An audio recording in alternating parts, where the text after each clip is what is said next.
most remarkable construction of the territory of Almeria is a collective work built over generations based on effort, need and expertise.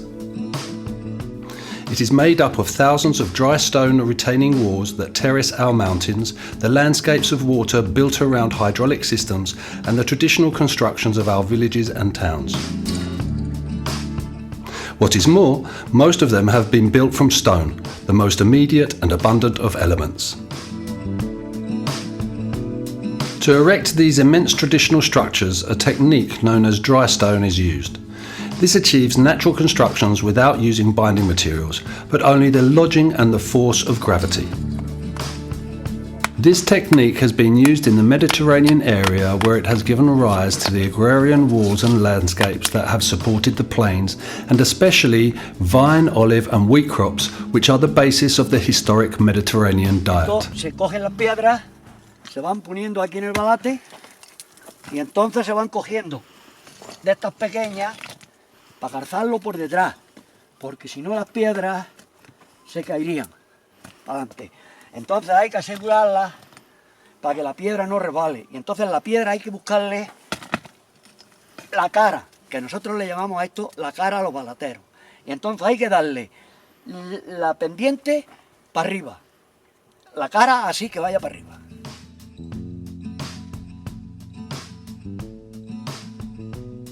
Walls built in this way, in addition to serving as agricultural support, maintain the plots of fertile land that improve biodiversity and stop desertification. Moreover, it is precisely due to this functionality, so widespread in Almeria, that the dry stone technique has been declared as universal heritage, since they constitute an example of a balanced relationship between human beings and nature. Almeria is a place where numerous mountain ranges meet, 4 of which exceed 2,000 meters in altitude, 3 are of around 1,000 and several are of average height. Adapting these spaces for cultivation requires staggering the slopes stone by stone and wall by wall. This is a mammoth task of assembly and hauling, which has been carried out generation after generation until shaping a universe of dry stone walls filled with millions of tons of fertile soil. Teníamos un problema, había fincas que sí, tenían las piedras cerca, pero había sitios, y entonces no había tractores, ni había mulos, ni había coches, ni había nada, solamente eran los mulos. Veces que había que transportarla a lo mejor media hora de camino. Entonces seguimos calzando para que la piedra vaya bien segura. Entonces al ir segura no se puede volcar.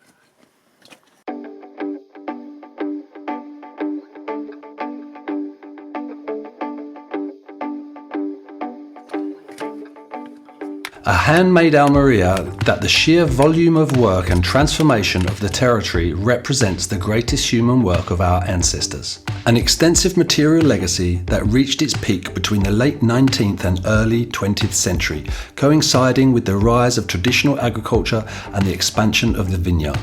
This meant a change in the provincial landscape, which went from a subsistence farming limited to riverbeds and river sources to a more extensive agriculture geared towards the exportation of grapes.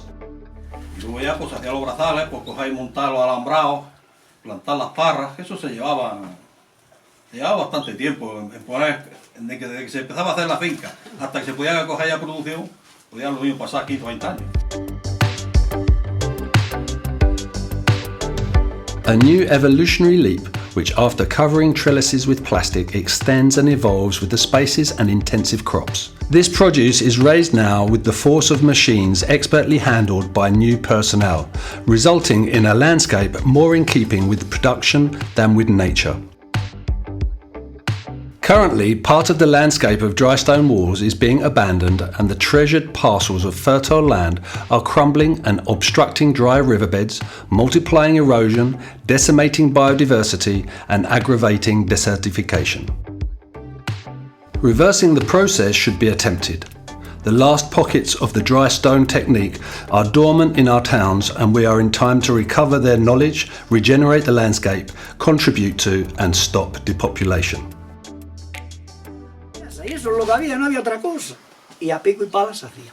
Y otro, sabes tú que iban dicho por ellas, esa persona, Y salían de la casa con la calor de la cama y volvían a la casa con la calor de la cama. Y todo el día picando con la Sí, señor, con la calor de la cama. La acequia. Dry stone walling is also used to determine the field and establish spaces using markers and fences. Landmarks are permanent indicators that set the boundaries of properties, pastures and boundary lines.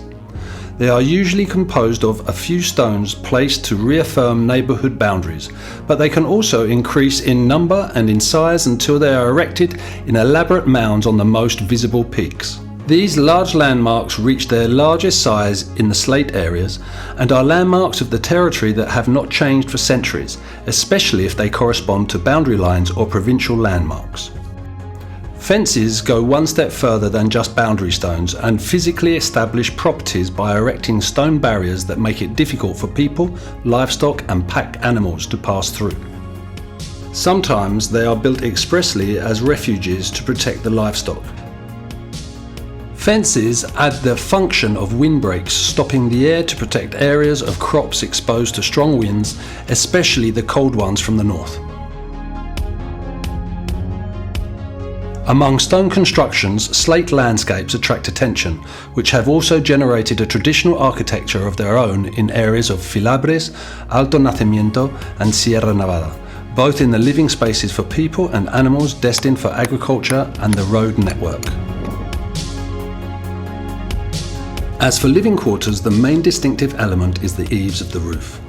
Its compositional assembly resembles fish-like scales in such a way that the pieces are laid, one on the top, one on the bottom, one on the left and one on the right, forming roofs which slant towards the lower corners. The walls are built following the dry stone technique and some mud can be added to make them more watertight. Windows are often made to bring light and ventilate. So, leaving a black and camouflaged outfit with no more contrast than a hint of lime. They have corrals, an oven and a main room, preceded by a porch where tools can be left. In the largest houses, farm products and slaughtered meats are stored upstairs, next to a bedroom and a drying room. When it comes to water mills, they have solid structures, both in the upper section where the water falls and the vaulted gully where the driving force is produced. La técnica de la piedra seca se basa en el encaje de las piedras y en la fuerza de la gravedad. Quizá este arco sea el ejemplo perfecto. Buen encaje, la gravedad tira hacia abajo, pero realmente no puede hundirse porque entre ellas, conglomerado, en fin, ejercen la fuerza de sustentación. This traditional and integrated architecture was maintained until the middle of the last century and since then has been replaced by impersonal buildings, although in recent years some councils and owners favour its recovery.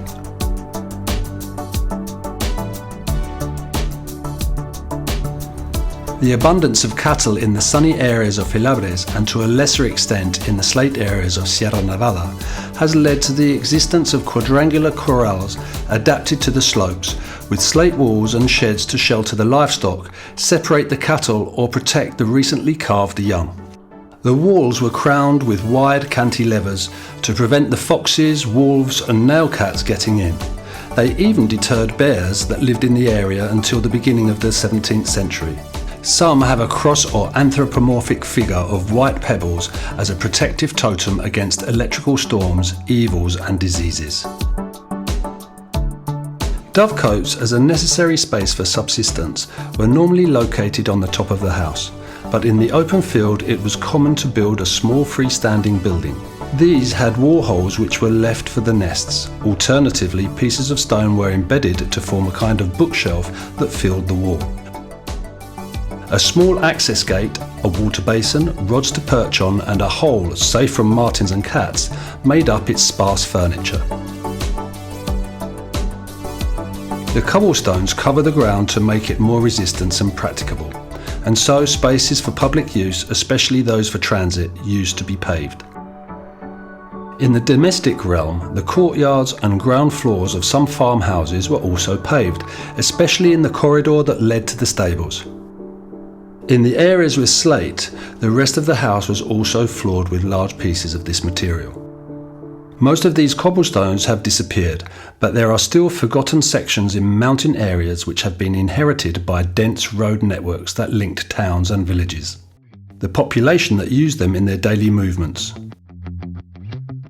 Their paths are logical, always looking for the shortest route, and zigzagging when slopes become unbearable. They have cobblestones with large pieces, and the widest ones usually have a central axis. The threshing circles are spaces where the grain is separated from the chaff by threshing. The process starts in the summer, separating the grain coming from the harvest and passing a toothed or threshing board to shear the ear and chop the stem, leaving the product ready for winnowing.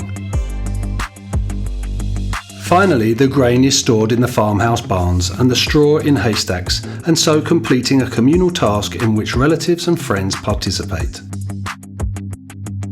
The agrarian communities have one or several threshing circles located in high places open to the winds, which are abundant throughout the province. When the property belongs to a family setting, the threshing floors multiply and so clusters of them appear. The threshing floors are usually circular and cobbled, although when stone is scarce, as in the Estancias and Belez areas, they are made of earth, and when the time comes they are moistened and tamped. The type of flooring will depend on the availability of stone. Therefore, in areas of filabres and alpujarras, those of slate slabs are abundant, and in the Valle de Nacimiento or Campos de Níjar, gravel is used. Construction begins by tracing concentric circles and radii on which edge stones are embedded to later complete the resulting draws with hauling material. These differentiated spaces can be quite peculiar and passed on from generation to generation. Traditionally, they have been used as a social space where weddings, dances, parties and communal meetings can be held. At present, some are being renovated as public spaces and viewpoints. Stone shelters are simple and functional constructions located in agricultural spaces that provide protection from severe weather and respond to the immediate needs of shepherds and farmers. Primary constructions embedded in the landscape in such a way that they blend in with the environment in a natural and aesthetic symbiosis, where man intervenes to gather and fit the stones in an exercise of practical art that enhances and references the space where they are located. Hunting posts are parapets where hunters await partridges that are attracted by the call of a mate placed on a point or mound of stones.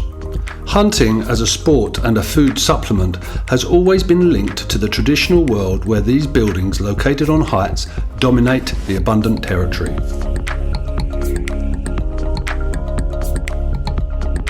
UNESCO incorporated cultural landscapes as sites that combine the work of man and nature, considering the territory as heritage. In this sense, the Andalusian Register of Landscape of Cultural Interest includes the Oanes and the Bencherique Vineyards, the Oebro Mill Complex and the Belez Blanco landscapes.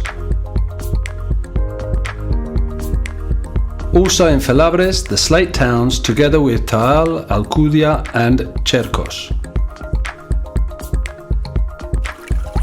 Water flows between the catchments and the crops through ditches and galleries generally built with stone. Its use depends on the effectiveness of these conduits, which in our province involve elaborate works of popular engineering, since water is the most precious and scarce element. Draining galleries are underground structures that run through the phreatic layers to filter water through their walls.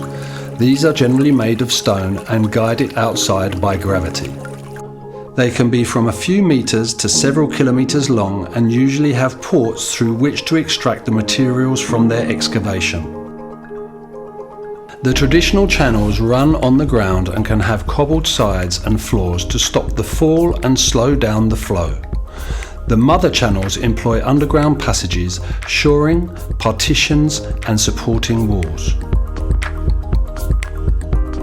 The Alpujarra Carreos are long channels that lead the waters from the peaks to recharge areas located on the plains of the towns, where they infiltrate them to have it available in the summer when it is most needed.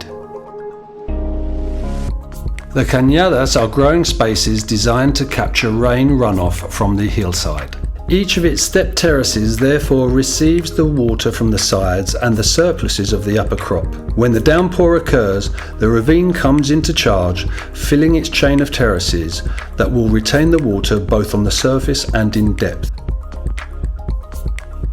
They constitute very effective agrarian groups that concentrate silt and rainwater at the bottom of the riverbed.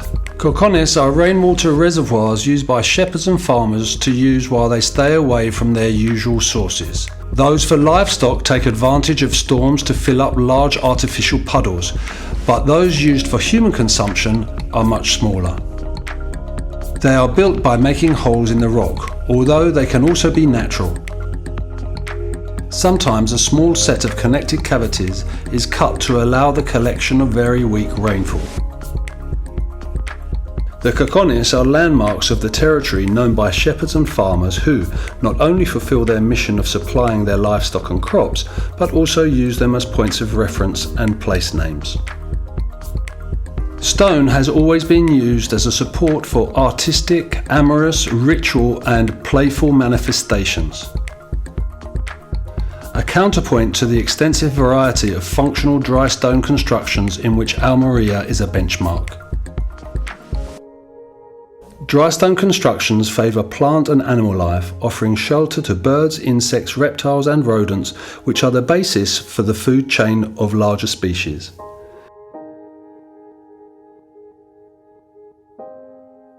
In addition, in the case of balates, threshing circles, channels and cobblestones, the stones use the roots to fix themselves into the ground and join each other, thus achieving naturally integrated ensembles. As each type of rock presents its colour, composition and texture, these traditional constructions emanate directly from the landscape, showing themselves as groups integrated into the environment. In some cases, such as that of black architecture, the mimicry is accentuated by merging buildings with stone backgrounds.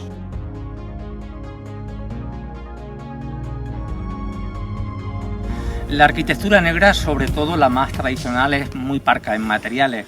Podéis ver aquí perfectamente que por no existir no existen ni ventanas, simplemente pequeños ventanucos que se pueden tapar también con otra piedra, bueno, y algún material como espar. The balates gather the immediate materials to compose representative exhibitors to their environment, showing their bare stone and so enhancing its chromatism and geological composition. This effect increases even more when they are illuminated by the sun or enhanced by rain. And then, when gazed upon, even a humble bank is presented as a work of art.